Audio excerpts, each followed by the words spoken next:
Halo teman-teman, balik lagi gua Edo de Crispy. Kreatif dan inspiratif. Fashion kalau dikelola dengan benar itu bisa menjadikan sebuah bisnis. Kali ini kita kedatangan narasumber kita, co-founder untuk UMKM Fashion dengan Mas siapa? Dengan Valid Lazuardi. Walid Laswardi. Ya, Mungkin boleh memperkenalkan diri secara singkat. oke. Saya Valid Lazuardi dari Estivet sebagai co-founder Estivet. Ya. Singkat itu aja.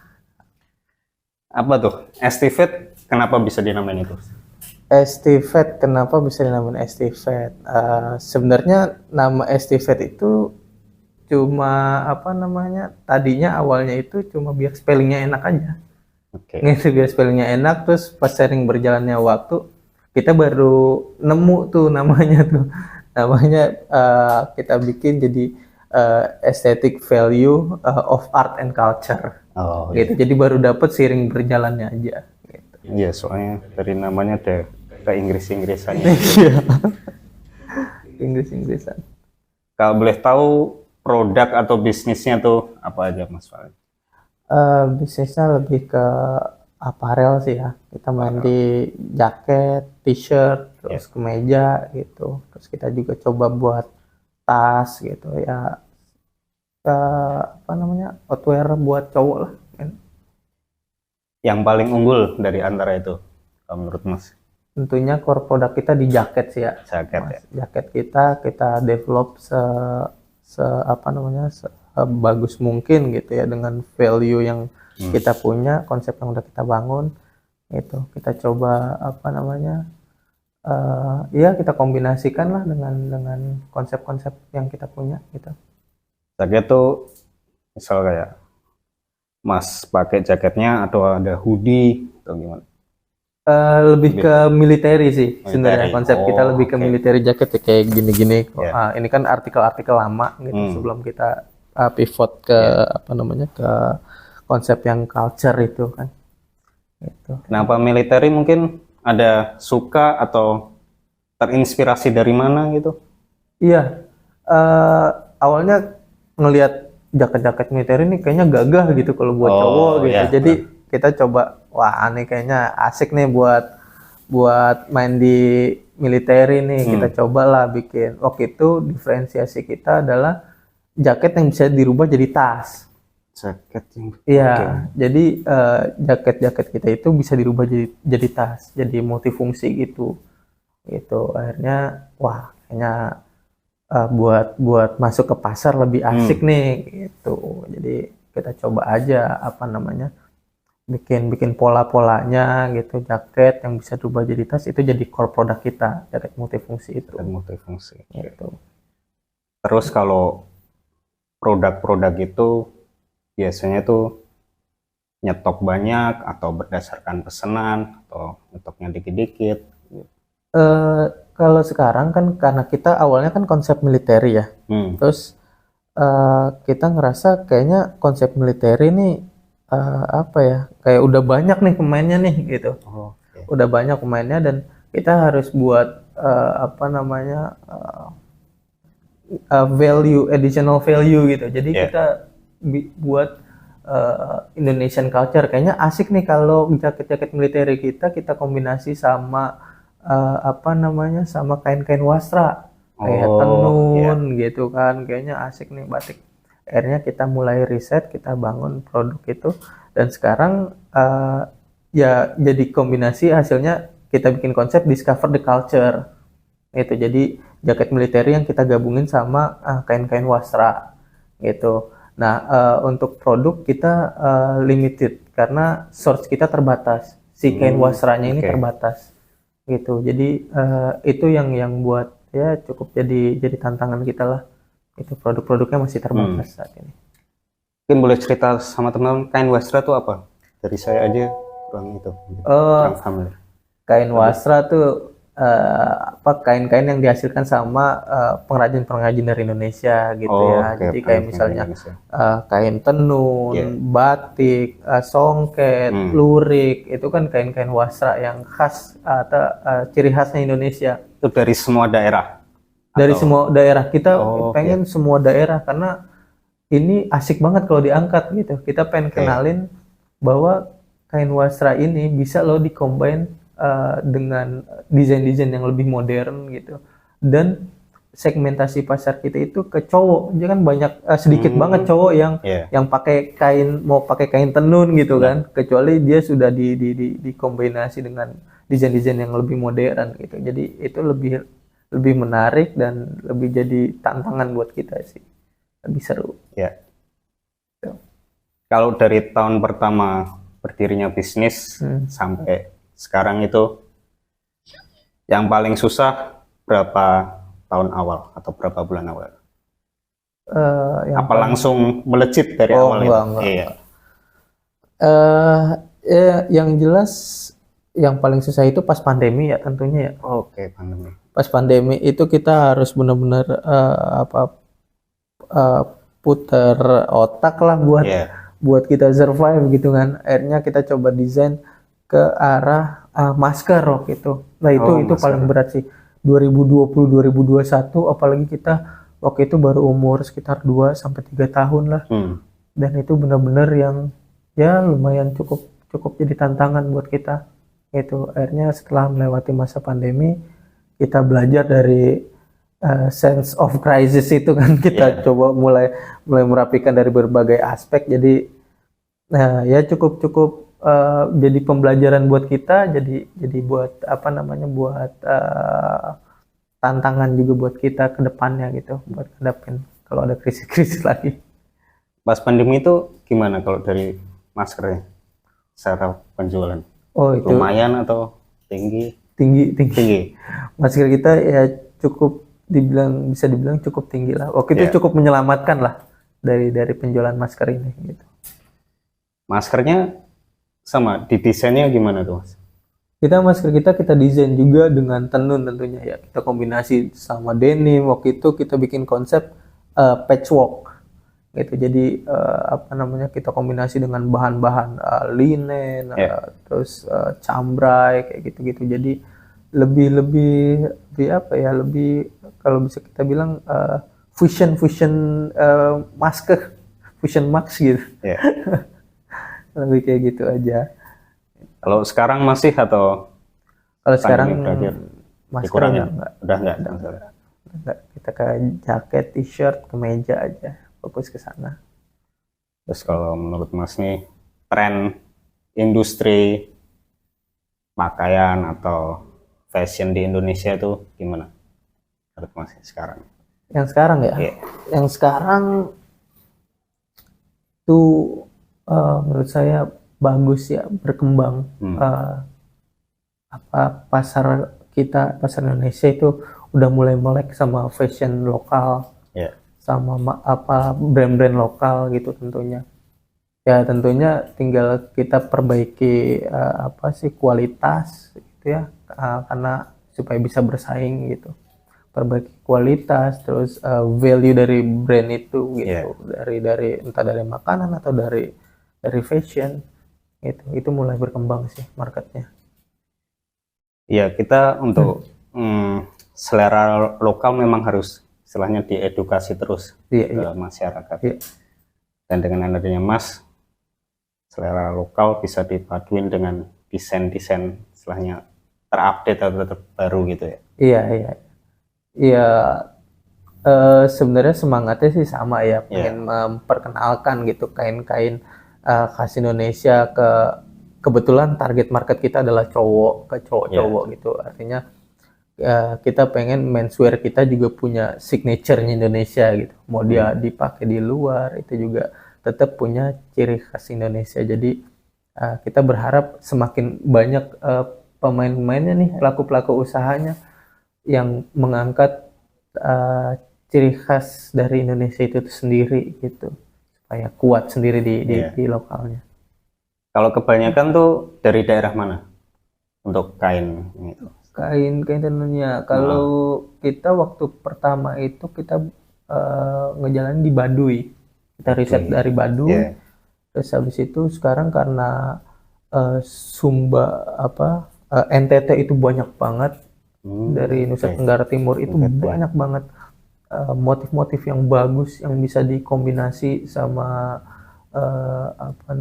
desain-desain yang lebih modern. Itu banyak banget, tinggal di-combine aja. Itu menurut kita itu yang paling berpotensi sih gitu, tanpa menghalangi yang lain ya, mengurangi yang lain, tapi NTT, Sumba, Baduy itu banyak motif-motif yang bagus. Iya.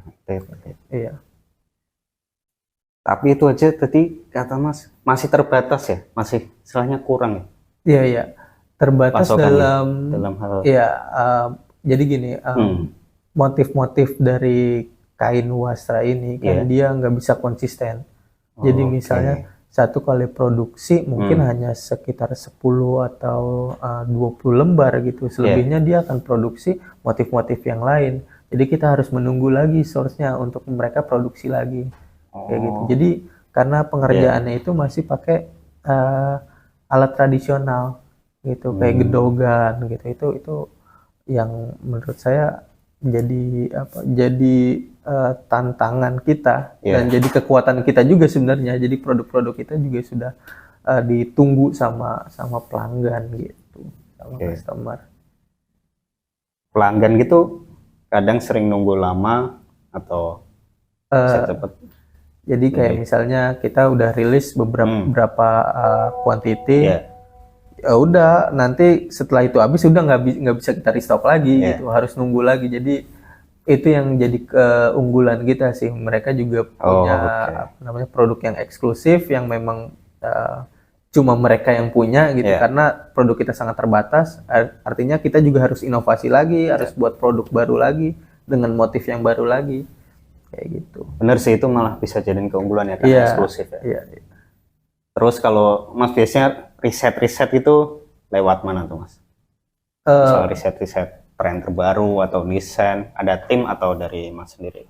Kalau untuk riset, saya kebetulan juga turun buat riset gitu. Ada tim juga, partner saya juga buat desain riset. Ya kita kalau misalnya memang jaraknya deket-deket kayak Baduy gitu, masih daerah Jawa Tengah atau Jawa Timur atau masih Pulau Jawa, kita langsung masuk ke sana. Kita coba cari tahu gitu ya, kain-kain lurik kah, kain-kain tenun kah, kain-kain ya kayak kain Baduy itu kita coba langsung ambil dari orang Baduynya gitu. Jadi itu yang menarik sih sebenarnya buat kita riset gitu. Langsung terjun lapangan gitu. Langsung cari pelosok-pelosok. Iya.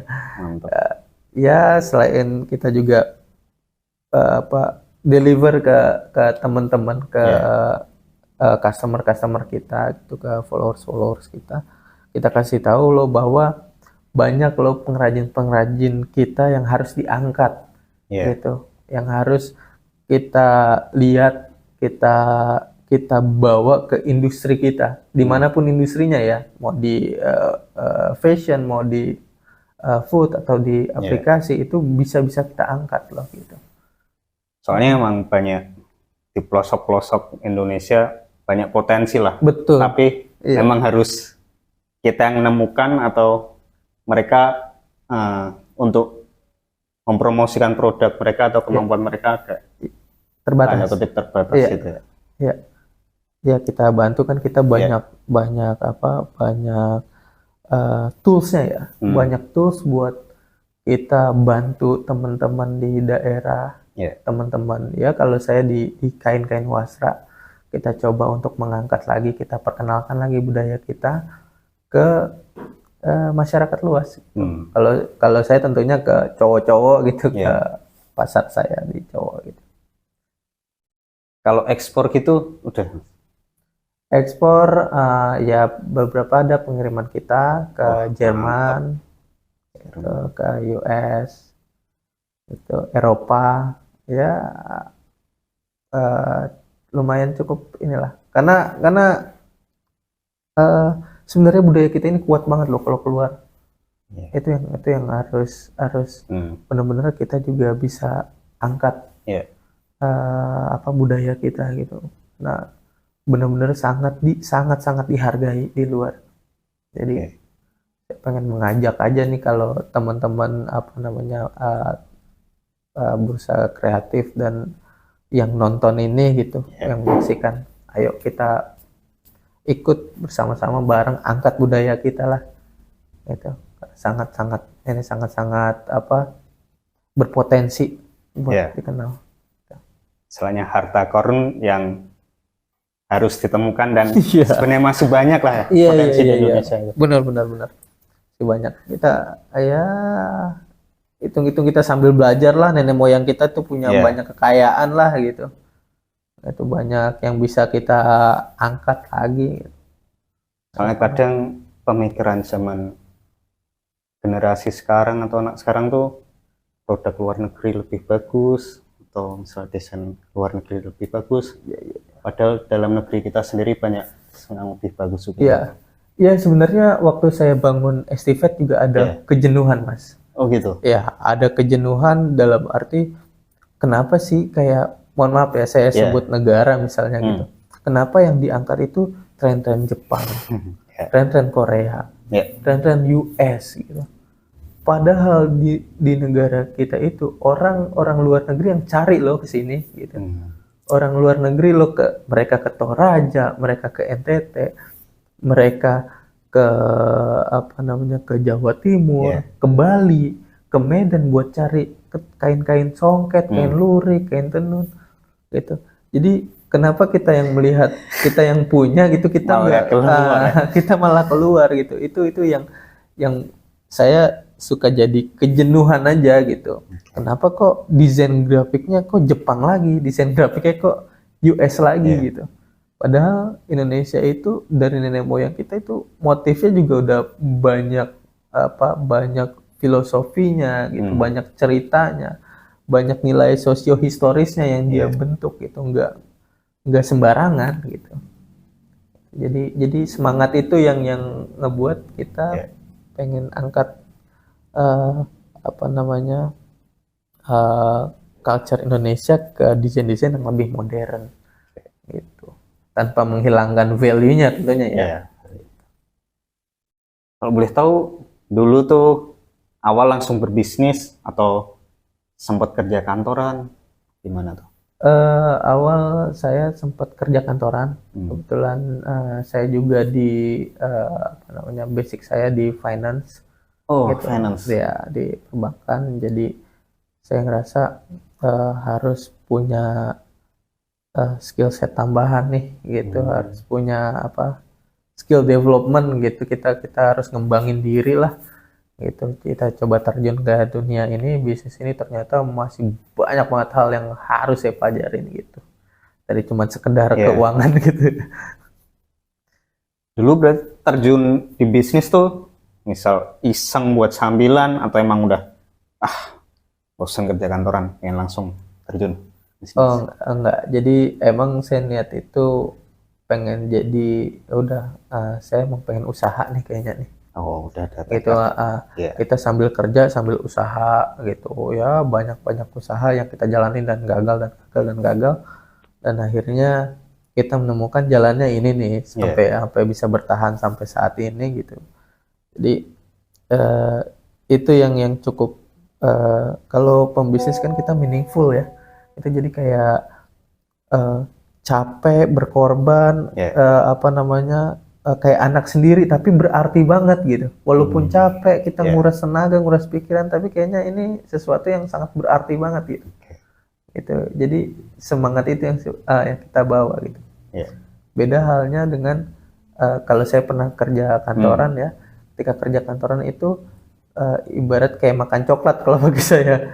Jadi ketika gajian gitu kita udah enak memang, cuman nggak ada artinya gitu. Udah begitu aja gitu. Tapi ketika ngebangun bisnis kita berkorban, kita capek, kita apa namanya punya sedikit waktu gitu. Tapi itu berarti banget kayaknya, meaningful lah, sama kayak kita ngurus anak lah kalau kita ibaratkan gitu. Soalnya rasa memilikinya lebih besar. Iya, rasa memilikinya lebih besar. Jadi itu yang membuat gairah terus muncul kan. Dulu pas berbisnis yang paling dikorbankan apa tuh? Waktu atau mungkin dari penghasilan Iya, atau bahkan keluarga? tentunya waktu, tenaga, pikiran ya kan. Terus ya saya sedikit belajar mengenai konsep yang saya buat sendiri, teorinya yang saya bilang IMEK gitu ya, ide, modal, eksekusi, konsistensi. Jadi saya singkat IMEK gitu ya. Jadi ada ide di situ, kita ngeluarin pikiran, modal kita bukan cuma materi tapi kan knowledge gitu kan, itu sebagai modal. Terus eksekusi kita butuh tenaga ya, kita ngelawan mager kan, segala macam. Sama konsistensi. Nah, itu yang Konsistensi. iya, konsistensi itu yang sebenarnya porsinya paling banyak kita diuji itu kan. Gitu. Itu berarti pernah sempat goyah, misal dari awal sampai sekarang pernah sempat goyah juga ya. Wah, misal kok kenapa gue masuk bisnis ini, pernah nyesel gitu nggak? Apa gue balik kantoran? Gimana? Pernah rasain gitu nggak? Kalau nyesel sih enggak ya, cuman saya meyakinkan diri aja bahwa justru ini yang harus dinikmatin gitu. Justru ini, soalnya kalau misalnya kita instan gitu ya, langsung jadi gitu, misalnya entah langsung ya langsung sampai puncak lah misalnya, itu nggak ada prosesnya dan kebanyakan bingung mau ngapain gitu kalau udah sampai sini. Jadi saya meyakinkan diri bahwa ya udah memang tahapin yang harus dinikmatin gitu. Pun begitu juga mau kita kerja kantoran, mau kita itu pasti ada siklus-siklus kayak gitu, siklus-siklus jenuh gitu. Iya, pasti ada. Tapi saya ngerasa bahwa memang ini prosesnya gitu. Memang nggak bisa stagnan terus berjalan gitu, tapi pasti ada dinamikanya, dan proses itu yang sebetulnya itu yang jadi nikmat gitu bagi kita sebagai bisnis gitu. Terus strategi Estivate ke depannya. Ini kan semakin kesini pasti banyak kompetitor kan. Nah, ada strategi khusus itu, mungkin yang nggak perlu detail nggak apa-apa. Tentunya strategi kita di riset ya. Penguatan kita adalah di riset kita, kualitas produk harus kita tingkatin terus gitu ya. Karena semakin banyaknya kompetitor juga yang dilihat, pasti kualitas juga harus ditingkatkan, harus ngembang. Dan riset ini yang sebenarnya jadi fundamental bisnis kita nih, gitu. Kita harus perbanyak riset, karena ketika kita riset ada yang namanya development, makanya disebut riset development, gitu. Dan di situ yang kalau risetnya kuat, developmentnya juga bakal kuat, dan ya mudah-mudahan juga itu yang buat kita lebih unggul dari kompetitor kita gitu. Penguatan di risetnya aja sih. Penguatan di riset. Karena itu awal dari semuanya ya. Harus riset. Iya. Riset itu awal dari semuanya, betul. Ada nggak nih tips-tips buat teman-teman yang pengen berbisnis? Kan ada pengen berbisnis tapi takut gagal. Kemudian ada yang pasti nggak langsung instan, tadi yang seperti Mas jelaskan. Ada nggak tips-tips? Ya itu tadi ya, saya punya dua hal ketika teman-teman mau berbisnis gitu ya. Pertama gini, kalau teman-teman punya ide, coba ditulis, punya ide ditulis. Terus teman-teman coba kumpulin modal ya. Modal itu bukan cuma sekedar materi ya, tapi dia juga knowledge gitu. Teman-teman cari apa aja sih yang mau dibangun dari ide saya ini gitu. Terus teman-teman langsung eksekusi gitu. Nah, di tahap itu pasti ada aja yang namanya mager. Iya tuh, eksekusi kadang plannya udah bagus tapi secara eksekusi. Betul, mager, ragu, takut, itu udah kita hadapin semua.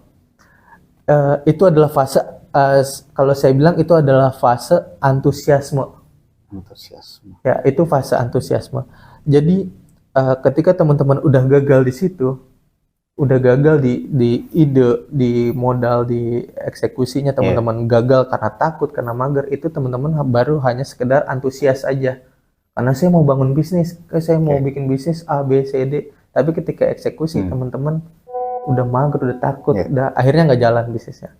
Tapi ketika teman-teman udah melewati masa eksekusi, teman-teman ada di ranah konsistensi gitu. Nah, konsistensi ini yang menurut saya yang paling diuji. Maka endurance kita yang diuji, tahan banting kita gitu. Nah, makanya saya pisah tuh yang tadi 3 aspek itu, ada namanya ide, modal, sama eksekusi, itu di ranahnya antusiasme. Tapi kalau konsistensi itu di ranahnya endurance. Justru itu yang 90% itu kita diuji. Kalau 10% yang di 3 hal ini baru 10%-nya. Kalau udah gagal udah jangan. Saya ngerasa kalau udah gagal ya maksudnya dari lawan rasa malas aja nggak bisa, lawan rasa takut aja nggak bisa, ngerubah mindset aja nggak bisa, gitu, karena takut gagal, takut apa segala macam ketakutan. Jangan. Saya udah kerja aja. Kalau saya lebih ke ininya gitu, karena yang paling diuji bukan cuma antusiasmenya aja, tapi endurance kita. Konsisten kita, endurance kita tuh ada di fase-fase konsistensi ini. Gitu. Jadi kayak gitu sih kalau saya. Kalau teman-teman udah takut nanti jangan. Bagus tipsnya sih menurut saya. Lebih kayak gitu sih, karena ya banyak resikonya lah. Lebih cari yang lebih relevan aja. Karena dari kita beda-beda ya. Ada yang cocok ya memang kerja kantoran, ya nggak apa-apa gitu. Yang penting kan bisa ningkatin bisa ningkatin skillnya, itu bisa ngembangin dirinya gitu. Yang penting mau dari pengusaha, pembisnis ataupun jadi karyawan swasta, itu nggak ada yang baik, ada yang buruk gitu ya. Itu tinggal gimana kita ngembangin diri aja. Lebih kayak gitu. Thank you banget Mas Valid. Thank you Mas Edo. Waktunya dan tips-tipsnya. Bursa Kreatif, thank you banget teman-teman. Thank you teman-teman. Kalau ada yang mau di-share, like, subscribe, bisa ke Bursa Kreatif. Kalau misalnya ada kisah inspiratif juga, bisa DM ke IG kami. Thank you teman-teman, thank you Mas Valid. Thank you Mas Edo, thank you teman-teman Bursa Kreatif.